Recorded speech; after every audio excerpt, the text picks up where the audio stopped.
Les gens ont toujours été fascinés par les mythes. Vous avez sûrement déjà entendu parler des géants. Ces êtres font partie intégrante de nombreuses religions et légendes. Saviez-vous que d'anciennes cartes d'Amérique du Sud montrent des géants ? Depuis, de nombreux chercheurs se demandent s'ils ont réellement existé. Mais pourquoi ces créatures sont-elles réellement représentées à travers l'histoire ? C'est ce que vous allez découvrir dans cette vidéo. Avant de commencer, n'oubliez pas d'appuyer sur le bouton j'aime et d'activer la cloche de notification pour être tenu au courant de toutes nos futures vidéos. Restez dans le coin jusque la fin et vous apprendrez la raison terrifiante pour laquelle la plupart des gens pensent que les géants ont réellement existé dans l'histoire.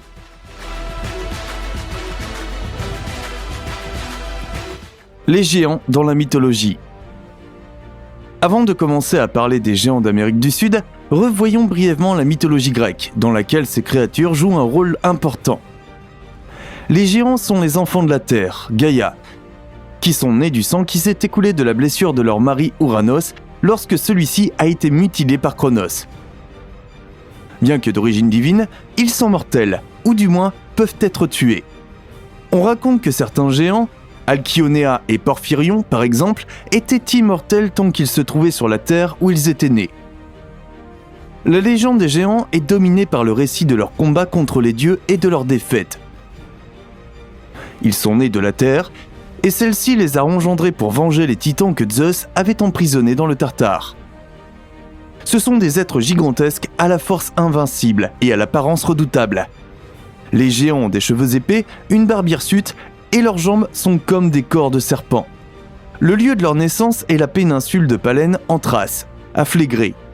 Dès leur naissance, ils menacent le ciel en y jetant des arbres en feu et en le lapidant avec d'énormes rochers. Face à cette menace, les Olympiens se préparent au combat. Au départ, les principaux adversaires des géants étaient Zeus et Athéna, la déesse des batailles. Zeus était armé de l'égide et de la foudre que son aigle lui avait apportée. Athéna était également équipée de l'égide et lançait des éclairs comme son père. Son aide la plus importante était Héraclès. Maintenant que vous en savez un peu plus sur les géants, nous pouvons passer aux êtres de Patagonie. Patagonie, origine du nom. L'origine du nom de la région de la Patagonie a fait l'objet de nombreux débats et enquêtes. En 1590, Anthony Nivette a affirmé avoir vu des cadavres de 12 pieds en Patagonie. À la même époque, un homme à bord d'un navire espagnol a décrit une rencontre violente entre son équipage et des indigènes grands et anormaux. Son capitaine aurait dit « Ah, Patagone », ce qui signifie « grand pied », en raison de la taille des mocassins de l'Indien. Cette origine du mot Patagonie est généralement acceptée sans autre question. D'où l'idée que la terre des grands pieds, Tierra de Patagonies ou Patagonie, a été construite avec pata, pied en espagnol. D'autres prétendent que le nom vient des peuples indigènes. Dans cette hypothèse, ils sont considérés comme illettrés et grossiers, et donc patane, en espagnol, pato en français, signifie quelqu'un dont la personne et les manières sont maladroites. On dit également que Magellan, le navigateur portugais qui a mené la première expédition dans la région, leur a donné ce nom parce que l'apparence des Tehuelche lui a rappelé Patagone, le monstre à tête de chien d'un roman espagnol du XVIe siècle. À cette époque, les Européens croyaient que des géants vivaient en Patagonie.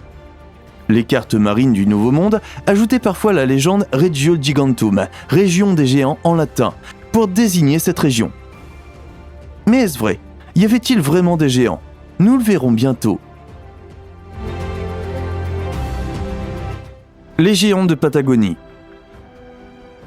Depuis l'arrivée des premiers expéditionnaires occidentaux dans les latitudes sud de l'Amérique, quelques personnes ont attiré beaucoup d'attention. En raison de leurs caractéristiques physiques, ils ont été désignés comme des géants ou des Patagoniens. Leur existence réelle est relatée dans d'innombrables chroniques et rapports d'expédition au fil des siècles. Un regard sur le passé montre qu'en 1766, le Dolphin, un navire commandé par le commodore John Byron, est rentré à Londres après un tour du monde. Alors qu'il était à quai, une rumeur se répandit selon laquelle l'équipage du Dolphin avait rencontré une tribu de géants de 10 pieds de haut en Patagonie. Cette rumeur a été publiée pour la première fois dans le Gentleman's Magazine le 9 mai 1766. D'autres journaux, comme le London Chronicle, ont également repris l'histoire. Antonio Pigafetta, qui naviguait avec le capitaine Magellan dans les années 1520, a également rapporté une rencontre avec des géants sud-américains. Le chroniqueur de l'expédition a écrit un récit de sa rencontre avec des indigènes qui faisaient 2 fois la taille d'un être humain normal. Et puis, tout à coup, nous avons vu un homme énorme nu. Il était sur le rivage du port et l'homme dansait et chantait. Il m'a aussi jeté de la poussière. Le capitaine général a envoyé un de nos hommes vers le géant. Le géant a guidé notre envoyé vers une petite île. Le capitaine général nous y attendait. Elle était si grande que nous devions nous étirer pour la voir. Ce rapport est vraiment passionnant et soulève plusieurs questions. Hernando de Magellan a décrit que la couleur royale des cheveux du géant était rouge et que sa voix était stridente, comme celle d'un taureau. Plus tard, Magellan et ses navigateurs ont appris des indigènes que le géant appartenait à une tribu voisine appelée les Tehuelches. Fait remarquable, ces archives montrent que Magellan et ses marins ont capturé 2 de ces géants vivants et les ont amenés à bord de leur navire pour les emmener en Europe. Le voyage s'est finalement terminé en 1522, mais l'intrépide Magellan est mort plus tôt aux Philippines en combattant les indigènes, utilisant la mer comme tombeau. Mais son collègue, qui était l'un des rares survivants du voyage, a réussi à très bien préserver ses documents. Magellan ne s'est pas trompé lorsqu'il les a appelés géants, car ils diffèrent généralement des humains ordinaires, tant par leur stature, leur taille et leur corps, que par la force de leur voix. Il semble qu'ils aient été nombreux à mesurer 2 mètres ou plus, soit beaucoup plus que la moyenne européenne de l'époque. Plus tard, des explorateurs du XVIIIe et du début du XIXe siècle ont rapporté la même chose. C'étaient des gens de grande taille, certes, mais pas vraiment des géants. Ce qui est certain, cependant, c'est que les atrocités espagnoles pratiquées sur place les ont rendus encore plus monstrueux dans leur esprit et leur manière, et inhospitaliers à l'égard de tout étranger qui reviendrait plus tard. Une mystérieuse empreinte de pied. Une étrange empreinte de pas a suscité des spéculations. La mystérieuse empreinte est estimée avoir entre 200 millions et 3 milliards d'années. Cette datation a immédiatement suscité des débats et des arguments passionnés. Cette incroyable empreinte a été découverte par un fermier nommé Stoffel Coetzee alors qu'il chassait en 1912. À l'époque, l'endroit était une partie profondément isolée de l'Afrique du Sud, connue sous le nom de Transvaal oriental, qui regorgeait d'animaux sauvages tels que des antilopes, des gnous et des lions. Aujourd'hui, l'empreinte est toujours dans le même état qu'au moment de sa découverte. Selon les experts, la possibilité qu'il s'agisse d'un canular est extrêmement mince en raison de son éloignement. Le motif d'érosion à l'intérieur du pied ressemble beaucoup à l'érosion naturelle autour de l'empreinte. Il est inconcevable qu'il y a quelques milliers d'années, quelqu'un ait décidé de graver une énorme empreinte dans la roche à ce stade précis. Aujourd'hui encore, il est difficile de la trouver si l'on ne sait pas où elle se trouve. Le véritable mystère est de savoir comment ce phénomène incroyable est apparu. Il s'agit d'une partie géologique reconnue de l'Afrique du Sud et elle figure sur toutes les cartes géologiques. C'est pourquoi cette empreinte est un mystère aussi incroyable. On peut le décrire comme un épais granit porphyrique qui a subi plusieurs phases de refroidissement distinctes. Le résultat est un mélange intéressant de gros et de petits grains. Pour cette raison, les entreprises de granit sont disposées à ouvrir cette zone pour l'extraction de granit, car celui-ci est de grande qualité après polissage. En géologie sud-africaine, cet affleurement est appelé Batholite Mpuluzi, granit, et la roche a officiellement environ 3,1 milliards d'années. Une preuve de l'existence de Dieu ? Pour beaucoup de gens, cette empreinte est une preuve enregistrée de l'existence des fils géants de Dieu, ou des Néphilim, mentionnés dans la Bible et d'autres écritures. Cependant, d'autres experts pensent qu'il s'agit des enfants de Seth, d'anges, d'extraterrestres, de monstres et d'une étrange progéniture hybride qui pourrait être anéantie lors du grand déluge universel. Mais dans presque toutes les mythologies, les légendes abondent sur les relations entre les dieux et les hommes mortels, et entre les déesses et les femmes mortelles, produisant des demi-dieux ou des héros. Il existe également une mythologie commune qui décrit l'existence d'une race de personnes à la stature gigantesque. Qui étaient ces Néphilim ? Les Écritures montrent qu'ils sont les descendants d'alliances maléfiques entre les êtres divins et des filles d'hommes. L'affirmation « il y avait alors des géants sur la terre » suggère le lien entre les fils de Dieu et les filles des hommes. Cependant, il est possible que les Néphilim aient existé séparément des mariages mixtes et l'expression « était alors sur la terre » définit simplement l'époque antédiluvienne. Comment les géants sont-ils venus sur Terre pour la première fois ? Bien que les histoires et les affirmations que vous allez entendre semblent certainement un peu farfelues, de nombreux historiens et experts en conspiration pensent qu'elles peuvent avoir une part de vérité. Vous avez peut-être entendu parler des Anunnaki, une ancienne race supposée d'être supérieure qui, selon certains, pourrait être la raison de l'existence de l'humanité sur Terre. Selon les anciens habitants de la Mésopotamie, les Anunnaki étaient une race divine qui vivait avec les humains sur Terre, un peu comme les anges sont décrits dans la Bible. Est-il donc possible que les Anunnaki aient été les légendaires déchus qui ont enfreint la loi de Dieu et ont fait leur chemin avec les filles de l'homme ? La plupart des habitants de la Mésopotamie ont rejeté l'idée que les Anunnaki étaient les créateurs de l'humanité. Même si les théories de Sitchin et Ike prétendent le contraire, toutes les preuves que nous pouvons trouver semblent suggérer que le peuple de l'ancienne Mésopotamie croyait que les Anunnaki étaient simplement des observateurs de l'homme. Ils s'asseyaient en arrière, observaient l'humanité et s'assuraient que tout se déroulait comme prévu. Quel que soit ce plan. Beaucoup de gens comparent les Anunnaki aux résidents de l'Atlantide. Ils disent que les Anunnaki avaient un niveau de connaissance plus élevé qui leur a valu d'être hautement respectés et adorés par les anciens. Tout comme l'Atlantide, personne ne sait comment ils ont acquis une telle quantité de connaissances, mais on dit que les habitants de l'Atlantide étaient parmi les personnes les plus compétentes et les plus instruites qui aient jamais marché sur la Terre. Nous savons tous ce qui est probablement arrivé aux habitants de l'Atlantide, mais personne ne sait avec certitude ce qui est arrivé aux Anunnaki. Nous savons qu'ils auraient été dirigés par un chef nommé Enki, et qu'il aurait supervisé le développement de l'humanité et serait intervenu pour donner des conseils lorsque cela était nécessaire. Si nous repensons à l'époque des anciens Sumériens, ces gens affirment que toutes leurs connaissances leur ont été données par une race d'humains descendus du ciel. Ils affirment que ces personnes leur ont enseigné l'agriculture moderne, les ont aidés à inventer la roue, la charrue et à domestiquer les animaux. Si ces affirmations sont vraies, il est possible que les Anunnaki aient joué un rôle actif dans le développement de l'humanité et qu'ils aient contribué à nous faire avancer de plusieurs milliers d'années en quelques jours, en nous apprenant des tâches compliquées et des machines qui auraient mis des centaines d'années à se développer. La théorie dit que lorsque les Anunnaki ont vu que l'humanité avait commencé à prendre un chemin sombre, ils se sont mis en colère et ont commencé à détruire des zones de la Mésopotamie avec des catastrophes naturelles. Ce qui expliquerait pourquoi une grande partie de la région a été détruite depuis les temps anciens.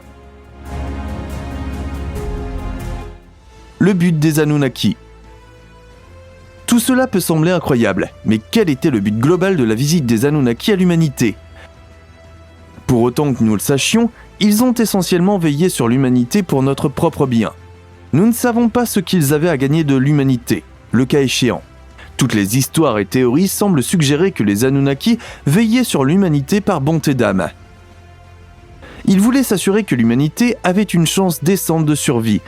Alors, ils nous donnaient des conseils en cours de route et nous aidaient quand nous en avions besoin. Cependant, ils ont fait de leur mieux pour ne pas interférer, sauf si cela était complètement nécessaire. Les Anunnaki ont lentement commencé à perdre espoir en l'humanité lorsque nous avons commencé à nous faire la guerre, à prendre la vie des autres et à détruire la Terre petit à petit. Il dit qu'ils s'assieraient et regarderaient et agiraient comme des juges pour déterminer si nous allons sur le bon ou le mauvais chemin. Comme vous l'avez peut-être deviné, les humains prenaient le plus souvent le mauvais chemin. Cette théorie s'accorde bien avec d'autres religions, comme le christianisme. Jésus, le Fils de Dieu, aurait servi un objectif similaire. Selon la théorie, les Anunnaki auraient également déclenché des catastrophes naturelles telles que des inondations, des volcans, des tremblements de terre et plus encore, pour punir les humains lorsque ceux-ci s'éloignaient trop des sentiers battus. Ils n'ont jamais voulu détruire l'humanité, ils voulaient seulement l'aider. Le problème est que nous ne savons pas ce qui est arrivé aux Anunnaki, s'ils ont vraiment existé. Il est possible qu'ils se soient détruits eux-mêmes dans l'une des innombrables catastrophes naturelles qu'ils auraient causées. Mais nous n'en sommes pas certains. Il semble que, du jour au lendemain, ils aient tout simplement disparu. Les Anunnaki étaient-ils plus que des dieux ? Un archéologue français du nom de Paul-Émile Botta a été le premier homme à fouiller les vestiges d'une cité sumérienne. Il s'est rendu dans une région proche de l'Irak, à un endroit connu aujourd'hui sous le nom de Khorsabad. Il avait pour mission de localiser et de documenter divers lieux mentionnés dans la Bible, et les cités perdues des Sumériens étaient les premières sur sa liste. Dans les vestiges de la ville, qui étaient depuis longtemps recouverts de sable, de boue et de saleté, il a trouvé 14 tablettes qui, selon de nombreuses personnes, sont les premiers documents historiques jamais écrits par l'homme. Ces tablettes sont vraiment incroyables, mais il faudra plusieurs décennies avant que nous puissions comprendre l'histoire qu'elles racontent. Parmi les tablettes, quelques-unes se contredisaient, remettant en question la validité de leur contenu. Les tablettes montraient des images d'humains ainsi que des êtres géants appelés les Anunnaki. Les Anunnaki étaient entourés de personnes beaucoup plus petites, mais nous ne savons pas si ces individus étaient censés représenter des humains ou des serviteurs des Anunnaki. Les images montrent des humains transportant des marchandises dans des paniers, tout comme d'autres peintures rupestres ou images en argile datant de périodes similaires. Les tablettes racontent également l'histoire d'un changement soudain dans la culture sumérienne lorsque des dirigeants sont nommés pour superviser le peuple et régner sur la terre. Les historiens n'ont jamais été en mesure d'expliquer cet étrange bond en avant dans le développement humain. Qu'est-ce qui a poussé ces gens libres à décider soudainement d'élire des dirigeants pour les gouverner ? Si tout allait bien pour les Sumériens, comme il semble que c'était le cas, pourquoi aurait-il eu besoin d'un chef ? Qui étaient vraiment les Anunnaki ? Cela conduit de nombreuses personnes à se demander si les Anunnaki auraient pu être les dirigeants d'un monde étranger, faisant essentiellement des Anunnaki une race extraterrestre. Si ces extraterrestres régnaient sur d'autres mondes, il serait logique qu'ils présentent le leadership aux humains et les aident à élire un leader qui s'occuperait d'eux de la meilleure façon possible. Une théorie a été partagée qui, il est vrai, est un peu difficile à croire. Cette théorie suggère que les Anunnaki étaient une race extraterrestre qui habitait une planète connue sous le nom de Nibiru. Cette planète aurait été très bien établie et avait probablement un sens moral très élevé. Cependant, les Anunnaki ont fini par détruire l'atmosphère de leur planète et ont été contraints de fuir à la recherche d'autres mondes. Ils auraient ensuite ramené des ressources sur leur planète natale de Nibiru pour tenter de sauver leur race de l'extinction. Cette théorie prétend qu'ils ont visité la Terre et créé l'humanité pour que nous puissions récolter de l'or et d'autres métaux précieux pour eux. Je veux dire, pensez-y, nous avons exploité l'or pendant des années, et il est souvent considéré comme l'un des métaux les plus précieux sur Terre. En ce moment même, l'or se trouve dans des dizaines d'endroits cachés dans le monde, enfermé derrière des portes métalliques géantes qui protègent le métal des regards indiscrets. Si c'est vraiment la mission de l'humanité, alors il est possible que la mission d'extraction de l'or ait fait son chemin dans les plus hautes formes de gouvernement. Ce qui explique pourquoi la plupart des systèmes monétaires dans le monde utilisent l'or comme base. Les tablettes Anunnaki continuent et racontent l'histoire d'une race distincte de personnes connues sous le nom d'Ijiji. Ces gens auraient probablement été ceux qui étaient beaucoup plus petits que les Anunnaki, car ils auraient été des esclaves. Ces esclaves ont été mis ici pour travailler aux côtés des Sumériens et extraire l'or, le rendant aux Anunnaki lorsqu'ils avaient terminé. Ils auraient exploité plusieurs régions de la Mésopotamie et auraient ensuite envoyé cet or chez eux, sur Nibiru. La théorie conclut que les Anunnaki n'étaient pas des dieux, comme les Sumériens le pensaient à l'origine. Il s'agissait plutôt d'extraterrestres qui utilisaient la Terre pour ses ressources, puis nous laissaient dans l'ignorance lorsqu'ils n'avaient plus besoin de nous. Le travail des Anunnaki sur la Terre. En 1976, un auteur et chercheur nommé Zecharia Sitchin a creusé profondément dans l'histoire des Anunnaki et a découvert que plusieurs des anciennes tablettes avaient été mal interprétées. Il affirme qu'il y avait plusieurs erreurs dans les rapports historiques et a mis au point sa propre méthode de traduction des tablettes. Il affirme que sa nouvelle compréhension des tablettes changerait à jamais l'histoire des Sumériens et celle de l'humanité. D'après ses recherches, il pense que les Anunnaki n'étaient pas des dieux ou des anciens. Au contraire, l'interprétation la plus directe du texte les désignait comme des êtres venus des étoiles. Cela ajoute plus de carburant à la théorie des Anunnaki étant des extraterrestres. Il dit que les Anunnaki auraient installé des villes sur la Terre il y a plus de 400 000 ans et auraient activement exploité notre planète pendant des centaines de milliers d'années avant que l'humanité n'entre en scène. Merci de nous avoir suivis. Cliquez sur l'une des images et regardez une autre vidéo passionnante. Si vous avez aimé la vidéo, merci de nous laisser un pouce bleu et pour ne plus jamais manquer de nouvelles vidéos, cliquez sur s'abonner et nous nous reverrons bientôt.